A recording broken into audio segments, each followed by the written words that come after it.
Hi, Yinnies. Welcome back. If we haven't met before, my name is Nick Danu. Welcome to a Yin Yoga podcast.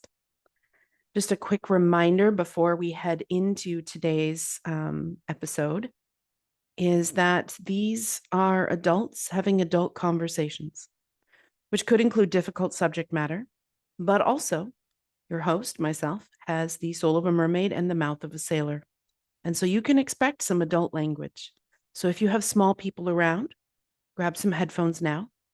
And if you are easily offended by colorful language, this probably isn't a fit for you. Okay, let's dive into today's episode. So, today I wanted to talk a little bit more in depth on an article that I wrote actually a while back for Elephant Journal, and I will link the article in the show notes. And the article was inspired by an incident that happened when I was coming into a yoga studio that I teach at. The article is called Yin Yoga is Totally Hardcore, by the way.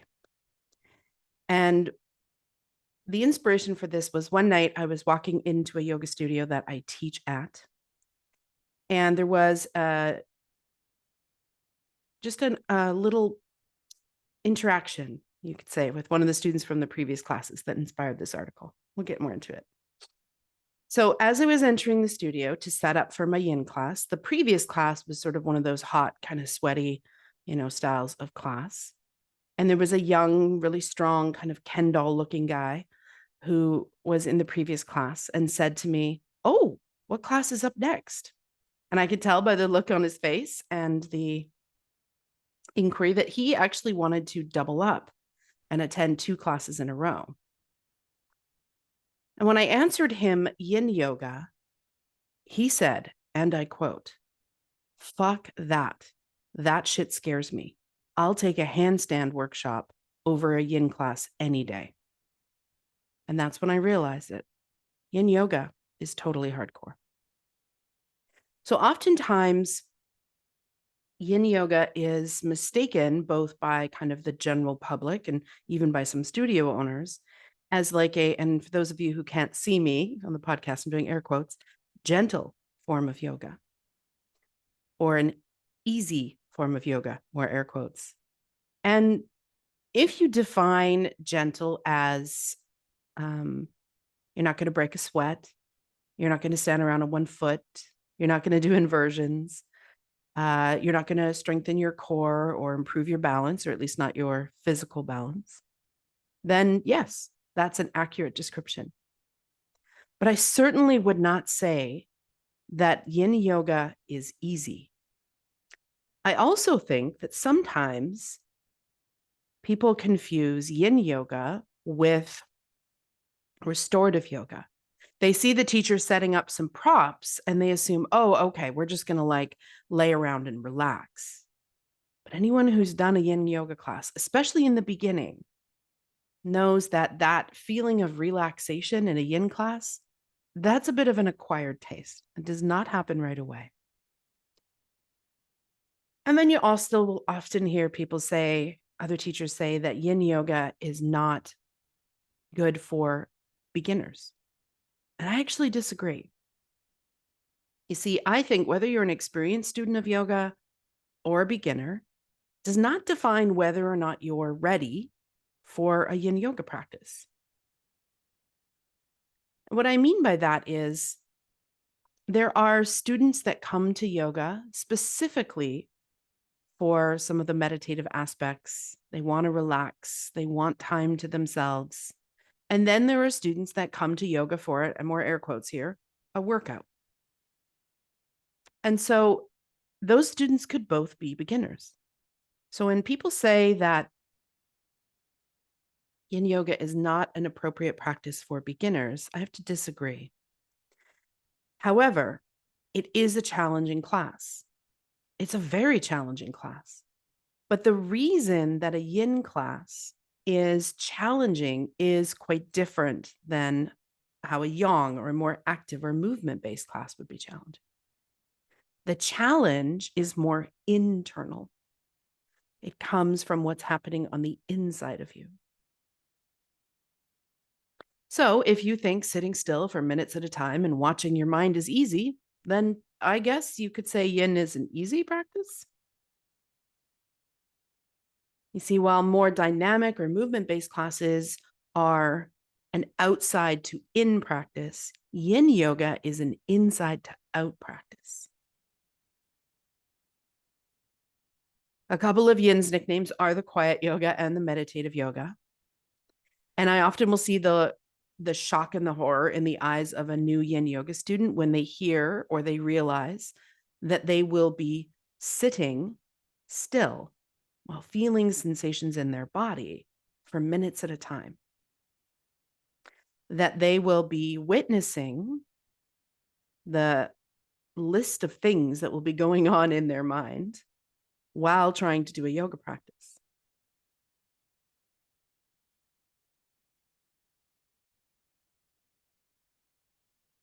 So when a student realizes that fairly quickly, at least if a yin class is taught well, the teacher is going to allow a lot of space between their words.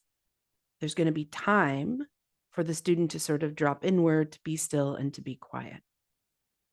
Now, this can be really hard, especially for those students who may consciously or unconsciously use the teacher's words as the anchor for their mind.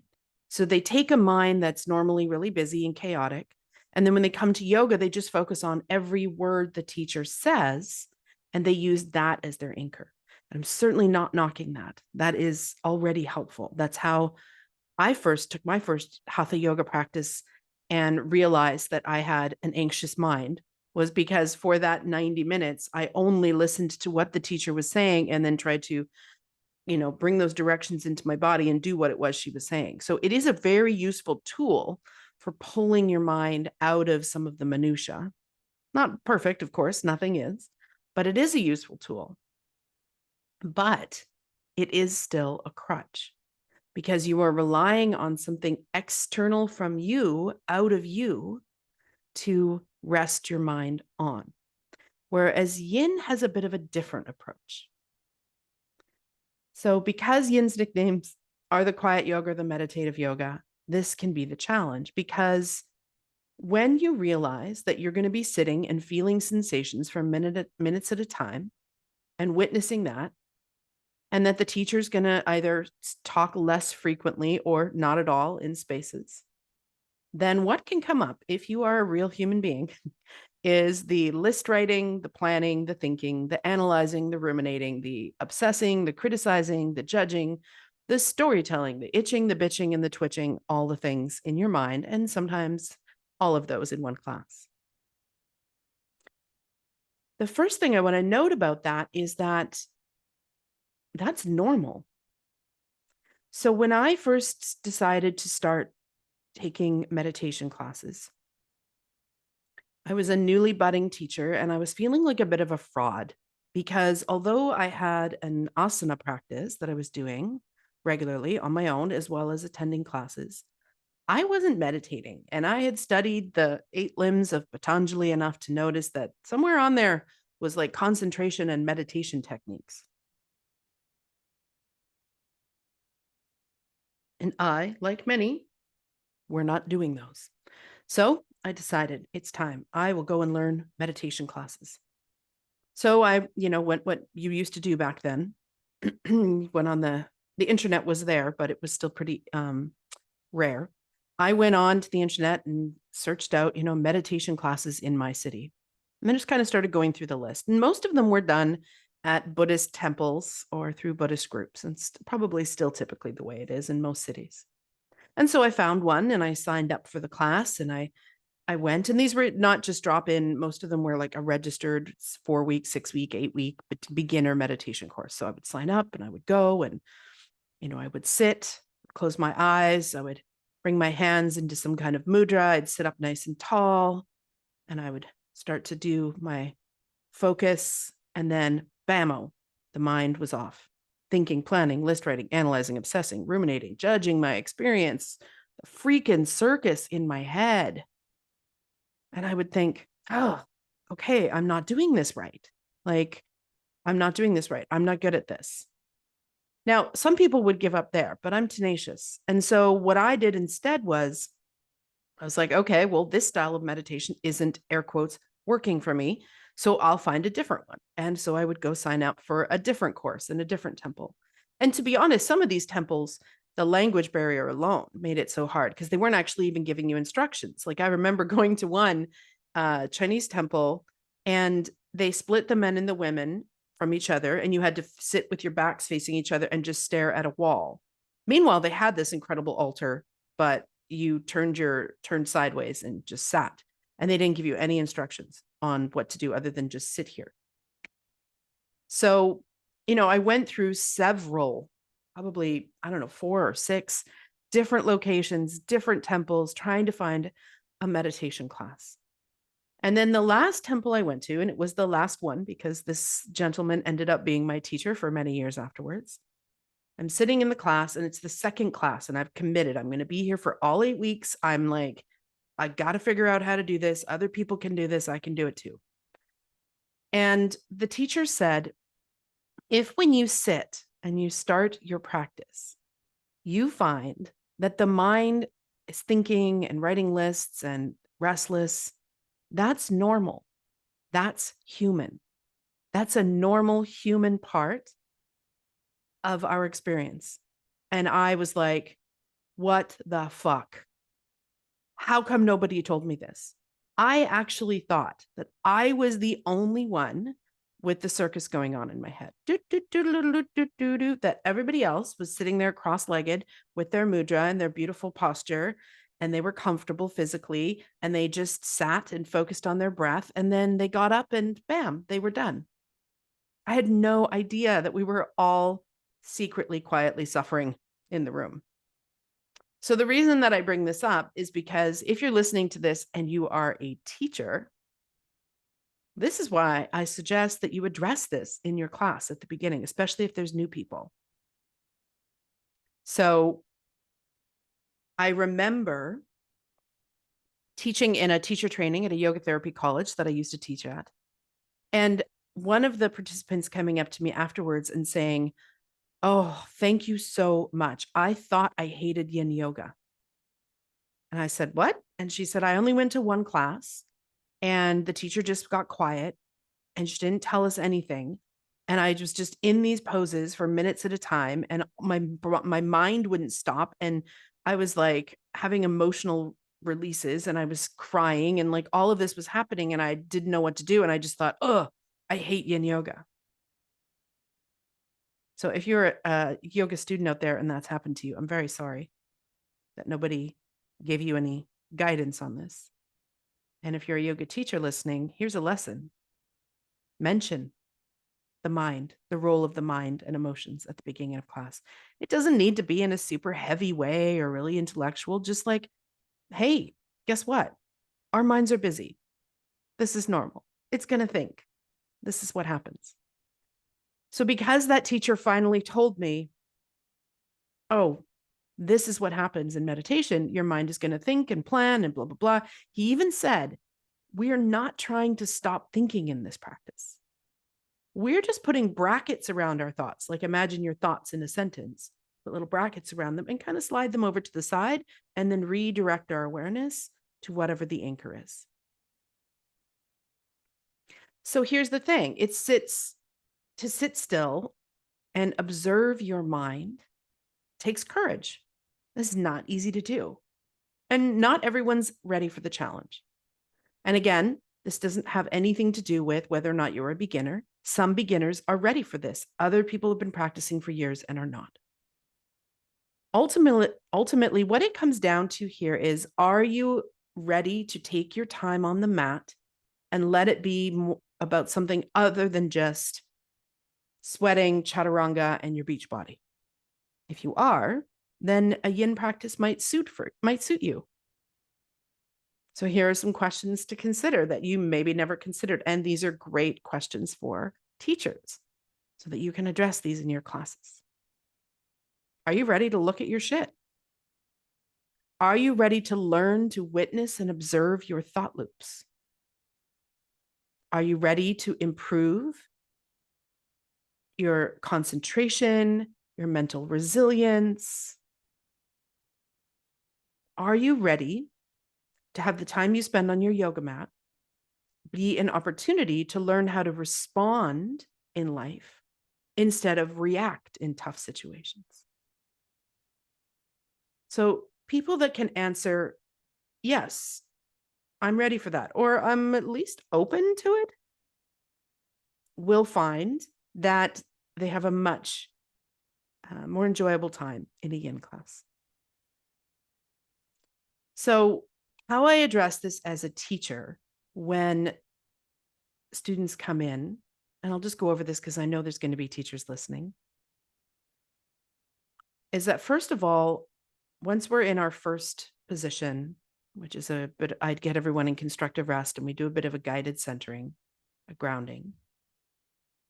This is for drop-in classes. Classes that I run myself are all registered, so I know if people are new or not. But if it's a drop-in class, I just simply ask the group, if you are brand new to the practice of yin yoga, so if you've never, ever done even one yin yoga class before, please put one hand on your belly. And if you have done yin before, even if it's just one class, let your hands rest at your sides. And that gives me the ability to look around the room and to see who has a hand on their belly. If there's no one in the room with one hand on their belly, so signifying that they're new to yin, I'll usually repeat it and I'll say, so just to make sure I have this clear, there's nobody in the room that hasn't done yin before. If I got that wrong, just stick your hand up and twinkle your fingers. Now, why do I do it this way? Well, I do it this way because then no one can see anyone else's answers. Because it's really hard for someone who's new to yoga to get up the courage to go to a yoga studio and to be in that yoga studio, and then to have to admit out loud that, like, actually they're totally new to this practice in a group of people can be a lot, especially for an introvert. So I like to do this check-in in a way that only I notice it. And then how much talking I'm going to do in the practice depends on what I see. So, for example, if I see that there are several people that are new to yin yoga, I'm going to give them the new to yin yoga speech at the beginning of class. And if you're like, what the heck is the new to yin yoga speech? I will share it with you in brief. So the first point is I just give them the practice guidelines. I just tell them, hey, a yin practice is different than a more movement form of practice.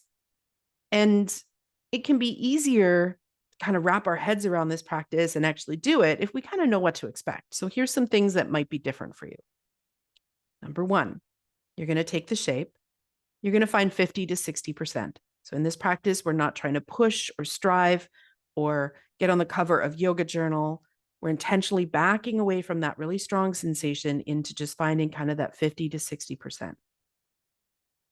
And that 50 to 60% is a line in the sand. It may move partway through practice as your body shifts and changes. So always feel free to adapt the pose as you need to. And then I say, okay, you've taken the shape. Well done. Now we're going to become relatively still. And the stillness is relative because you might have to get more comfortable, grab a prop, adjust yourself, etc., etc. But we note the difference between fidgeting and adjusting our body.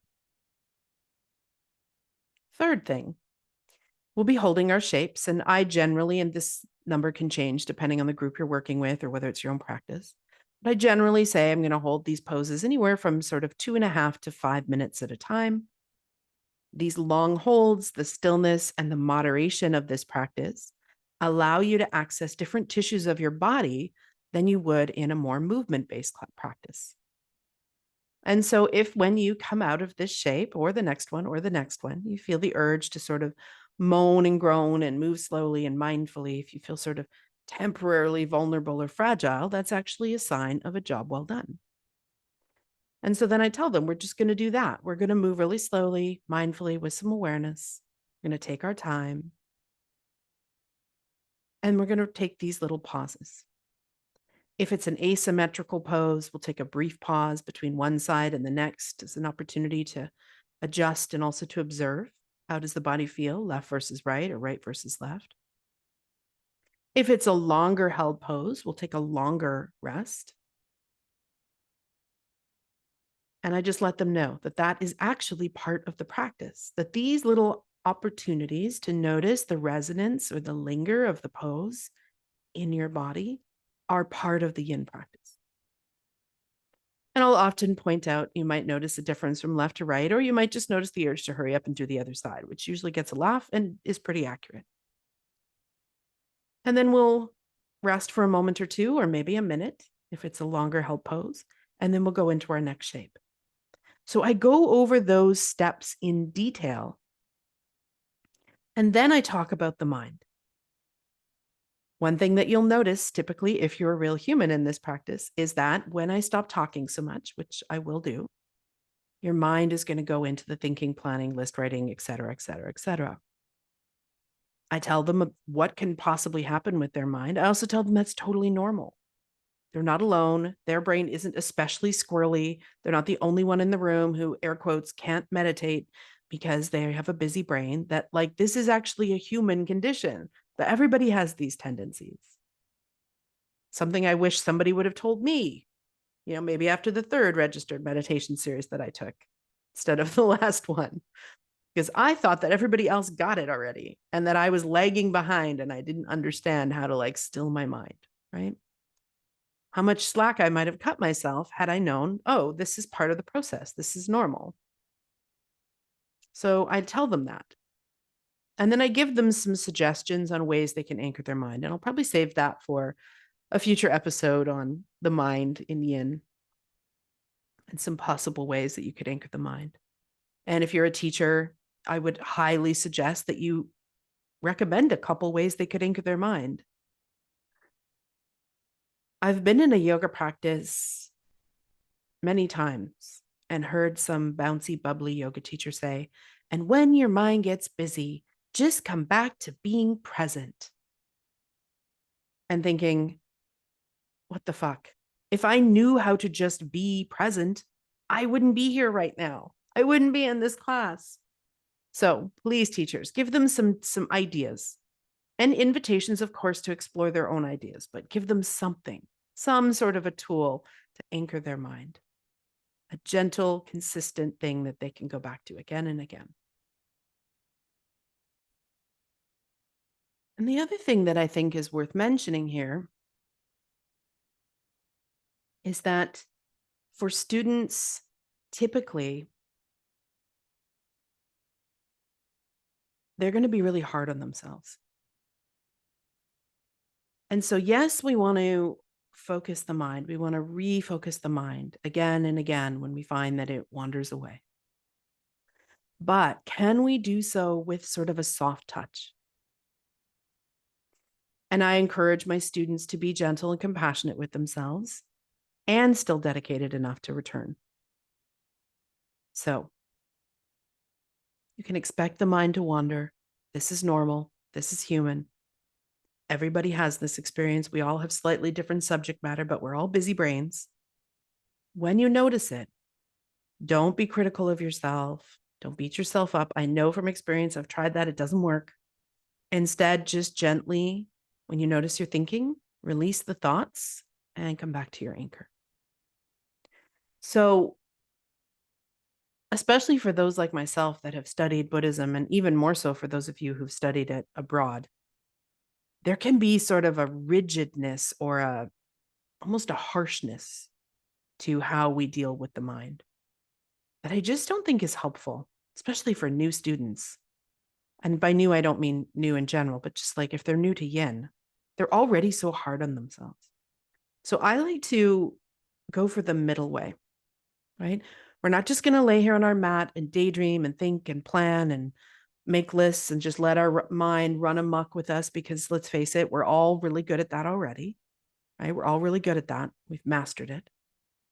Nor am I going to be so harsh and critical with myself that when the mind wanders away, I'm going to beat myself up and lecture myself and be harsh or critical. I want to find what the Buddha would have called the middle way there.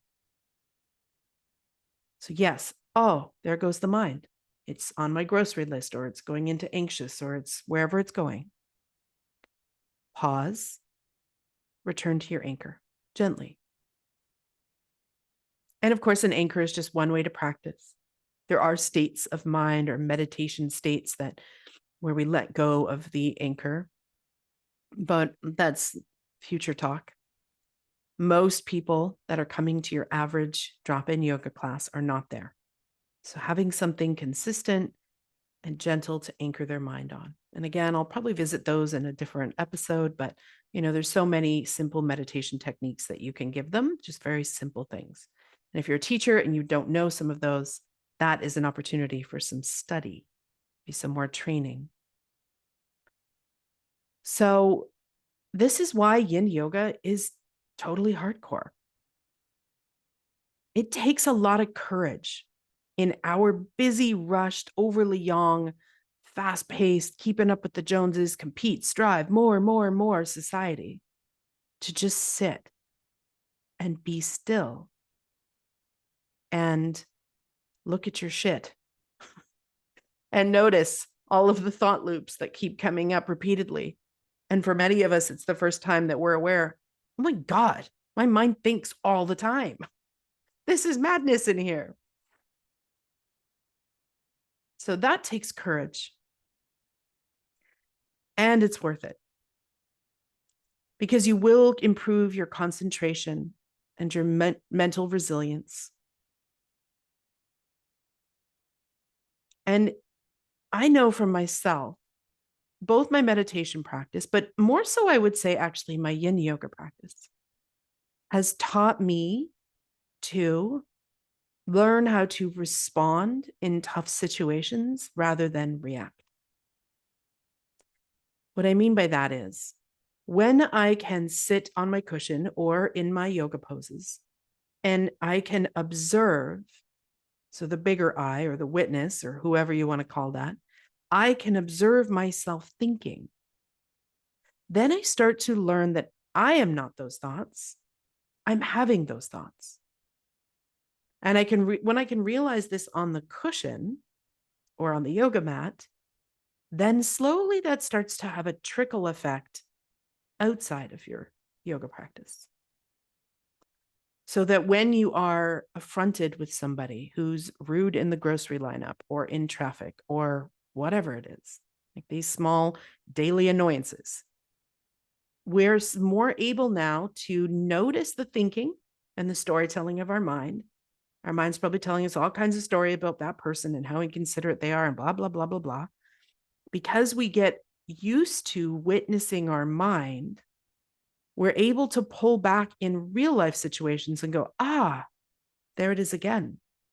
There it is again. And then we're able to respond instead of react. So you're much more likely to be snappish and rude and impatient and irritated and frustrated with the world around you when you can witness your thoughts.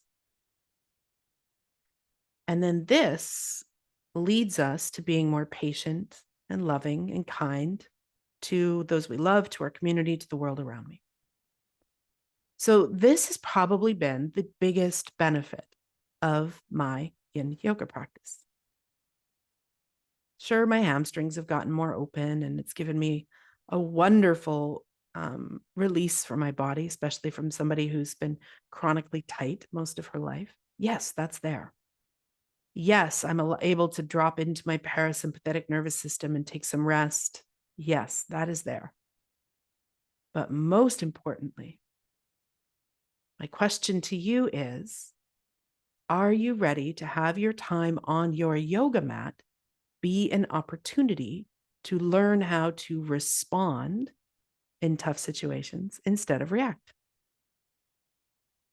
And if you just answered, yes, I'm open to that, I'm curious about that, then you, my friend, are hardcore. Okay.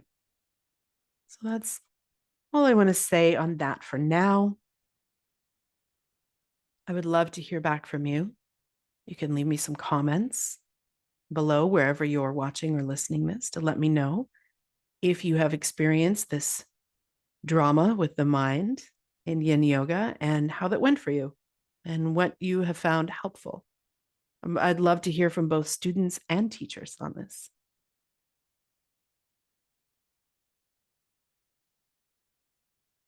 And until next time, bye for now.